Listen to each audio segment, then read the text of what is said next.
এজটা এই যে দেখো কমে যাচ্ছে ধর্মিষ্ঠার, এখন কি হবে? এত ক্যামেরাম্যান কোন দিকে তাকাবে? আজকের জন্য সেলিব্রিটি আমাদের বাড়ির বুড়ির বুধুর ধর্মিষ্ঠার জন্মদিন।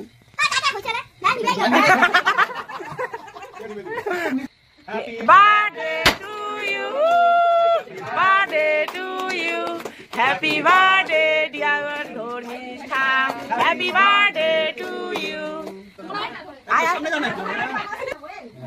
Birthday. ভালো ভালো ভালো ভালো। সুজন দাদাকে খাওয়া দে। দাদাটা থামিয়ে দিল কত বড় একটা। না না তুই বড়। ও টাকা হ্যাঁ মাত্র 200 টাকা তোমার কম দিয়ে ফেলাইছেন হবে না মা বাবা এত ভিডিও ভিডিও ভিডিও এ তোমার আরো গিফট দাও না করিয়া ফটো তুলিবার জন্য। ও আমি কিন্তু দিয়ে দিছি তোকে, আমি তোকে পরে প্রতিটা জানো তো এদিকে দেখ দেখ এই যে কতগুলো হাইলাইটার রে পাইছিস।